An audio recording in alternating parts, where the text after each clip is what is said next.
नमस्कार, आप देख रहे हैं R9 न्यूज़। मैं हूं आपके साथ प्रिया तिवारी। आज हमारे साथ है किराड़ी विधानसभा क्षेत्र के विधायक ऋतुराज झा जी। आइए उनसे बात कर लेते हैं कुछ मुद्दों के दौरान।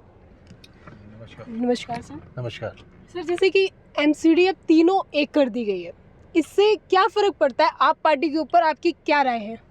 देखिए, सबसे पहले तो आपको ये समझना पड़ेगा कि एक करना तो बहाना है जी चुनाव को लटकाना है। जी तो बेसिकली क्या है कि इन्होंने जानबूझ करके एक करने से कोई प्रॉब्लम नहीं है, हमें एक तो जी। कर देते। 272 सीटें थी, 272 को एक कर देते, लेकिन 272 को 250 करने के पीछे क्या तर्क है? यहाँ पर 2010 की आबादी है, 2011 की आबादी है जनगणना की, उसके मुताबिक तो सीटें 272 थी। जी। सीटें बढ़नी चाहिए कि सीटें घटनी चाहिए? 10 साल बाद है, बढ़नी चाहिए। तो जानबूझ करके इसको घटाया गया है ताकि जब सीटों को 20 कम कर दिया इन्होंने तो डीलिमिटेशन होगा। तो डीलिमिटेशन होगा तो समय लगेगा तो चुनाव में देरी होगी। तो एक्चुअली में ये डर गए हैं, बुरी तरीके से डर गए हैं। ये Arvind Kejriwal model of governance का मुकाबला नहीं कर सकते। ये लोग बुरी तरह से हार रहे हैं। टालने का मुद्दा क्या होगा? टालना इसलिए चाहते हैं क्योंकि अभी एक तरफा हार रहे थे, ये बुरी तरह से हार रहे थे।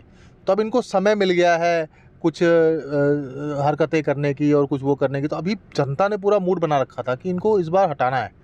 15 साल से बीजेपी ने पूरे नगर निगम में लूट मचा रखा है, बर्बाद कर दिया इन्होंने पूरे नगर निगम को। मगर बीजेपी सरकार एक बार फिर से दावा कर रही है कि MCD में हम दोबारा आएंगे और अच्छे से काम करेंगे। इसके ऊपर आपकी क्या विचारधारा है? तो चुनाव करा लीजिए, फिर भाग क्यों रहे हो? अगर एकीकरण से तो प्रॉब्लम नहीं है, एक करना तो भाई देखो 3 जगह लोग बैठते हैं, 3 जगह की जगह एक जगह बैठेंगे। एक करने के लिए तो कोई मना नहीं कर रहा, आप कर लो। डिलिमिटेशन क्यों कर रहे हो? जानबूझ करके सीटों के साथ छेड़छाड़ क्यों कर रहे हो? ताकि डिलेइंग टैक्टिस है, क्योंकि इनको डर इस बात का है कि आम आदमी पार्टी प्रचंड बहुमत के साथ पंजाब में जीती है।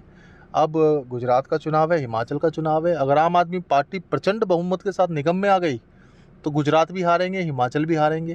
तो इनको इस बात का डर है, चुनाव हारने का डर है, इसलिए भाग रहे हैं।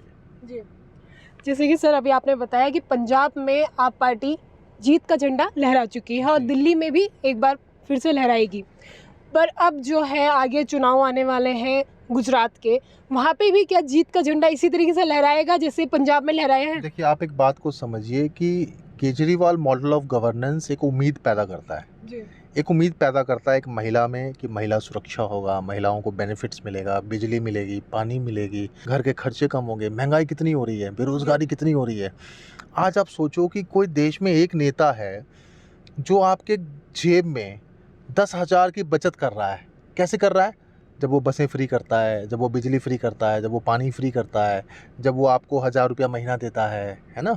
जब आपको वो बच्चों की फ़ीस माफ़ कर देता है क्योंकि सरकारी स्कूल अच्छे कर दिए हैं, आपको दवाई के पैसे नहीं लगते हैं, इलाज के पैसे नहीं लगते हैं। तो महीने के अगर 10,000 रुपया कोई बचा रहा है आपका, तो उससे आपकी बाइंग कैपेसिटी बढ़ रही है। यानी कि आपको आपकी जब बचत होती है तो आप अपने बच्चों पे ज़्यादा पैसा खर्च कर पाते हो, फल पे, कपड़ों पे, लाइफ स्टैंडर्ड पे, सब चीज़ों पे। तो एक उम्मीद है केजरीवाल मॉडल ऑफ गवर्नेंस और एक बदलाव है जो एक ईमानदार सरकार है, उसको हर कोई एक्सेप्ट कर रहा है, पूरे देश में स्वीकार कर रहा है। चाहे वो पंजाब हो, चाहे वो हिमाचल हो, चाहे वो गुजरात हो, और इसका असर दिख रहा है। ये जो भाजपा वालों की जो बौखलाहट आप देख रहे हैं, ये जो गृह मंत्री की जो भाषा आप देख रहे हैं, जो पार्लियामेंट में वो बोल रहे हैं, ये बौखलाहट इस बात का प्रमाण है कि केजरीवाल मॉडल ऑफ गवर्नेंस की ये तुलना नहीं कर सकते।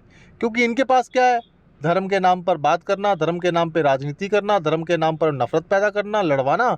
हमारे पास क्या है? बिजली है, पानी है, शिक्षा है, स्वास्थ्य है, महिला सुरक्षा है, महिला सम्मान है। केजरीवाल मॉडल ऑफ गवर्नेंस है, यानी काम की राजनीति है।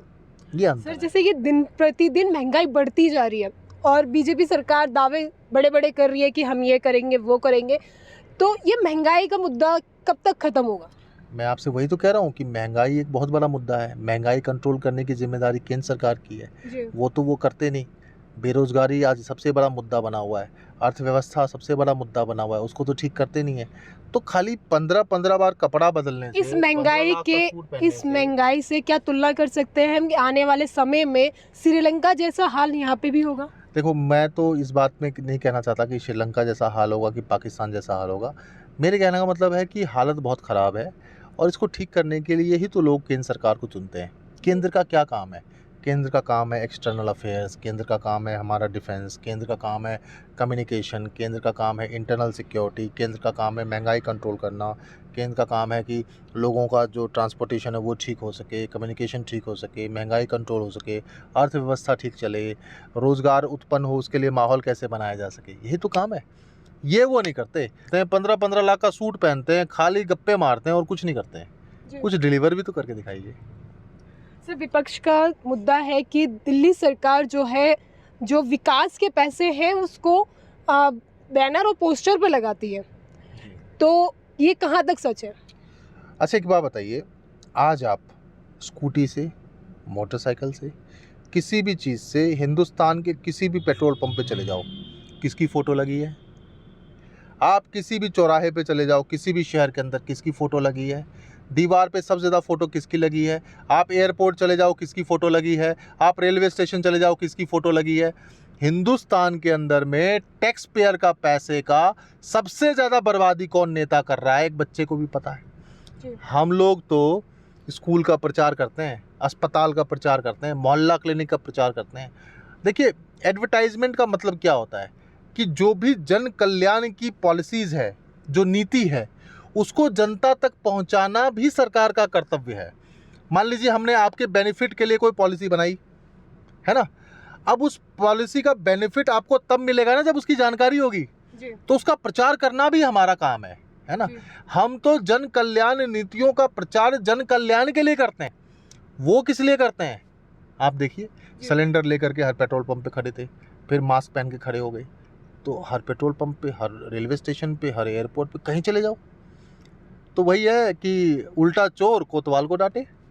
कहे सुने ना, जिनके शीशे घर शीशे के होते हैं वो दूसरों पे पत्थर नहीं उछाला करते।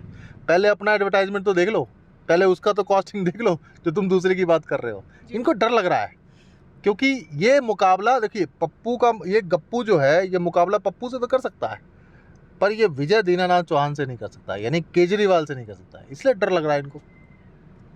तो जो चुनाव टाले जा रहे हैं, वजह इसकी इनका डर है।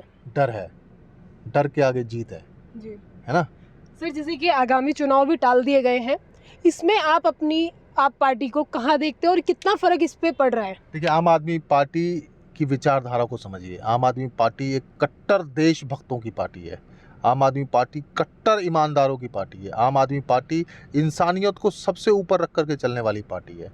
तो इसलिए इनको डर लगता है। ये फर्जी लोग हैं, ये फर्जी राष्ट्रवादी लोग हैं, ये फर्जी बातें करते हैं, फर्जी काम करते हैं, है ना, इसलिए इनको डर लगता है। ये मुकाबला इन लोगों का तो कर सकते हैं, ये मुकाबला आम आदमी पार्टी का नहीं कर सकते हैं, क्योंकि हर चीज़ में आम आदमी पार्टी इनसे 20 है। सर, जैसे कि बीजेपी सरकार लगातार कह रही है कि एमसीडी में एक बार फिर से बीजेपी आएगी, पर जगह जगह कूड़े अभी भी बरकरार है। उसी तरीके से विकास पूछिए कि 15 साल से निगम में किसकी सरकार है? बीजेपी की सरकार है। 15 साल में तुमने कुछ नहीं किया, कूड़ा कूड़ा कर दिया, अब क्या करोगे आकर के? अब तो इनको भी पता है कि बीजेपी नहीं आने वाली है, यही तो डर है। चुनाव से क्यों भाग गए ये लोग? ऐन मौके पे भाग गए, क्योंकि भागने के अलावा कोई ऑप्शन ही नहीं है ना जी। सर, आगे चुनाव आ रहे हैं, ठीक है, तो अगर आप पार्टी एमसीडी में आती है तो आपके मुद्दे क्या रहेंगे और क्या विकास की गति रहेगी एमसीडी में? हम दिल्ली को साफ करेंगे, हम भ्रष्टाचार ख़त्म करेंगे निगम में, है ना, और हम लोगों की, देखिए निगम की सरकार लोगों की सबसे नज़दीक सरकार होती है। डे टू डे लाइफ में जो काम होते हैं वो निगम से होते हैं, उसमें बड़ा परेशान होते हैं लोग, उससे उनको मुक्ति मिलेगी, है ना। सबसे प्राथमिक काम यही है, शहर को साफ़ करना। सब गंदगी, चारों तरफ कूड़ा प्रबंधन नहीं है, बेसिक एमिनिटीज़ नहीं है, बेसिक चीज़ें ठीक नहीं है। तो ये सब जितनी भी निगम के अंदर चीज़ें आती है उसको ठीक करेंगे, निगम के स्कूल ठीक करेंगे, निगम के अस्पताल ठीक करेंगे, निगम के क्लिनिक्स ठीक करेंगे, सारे निगम के काम भी अच्छे करेंगे जैसे दिल्ली की सरकार के किया।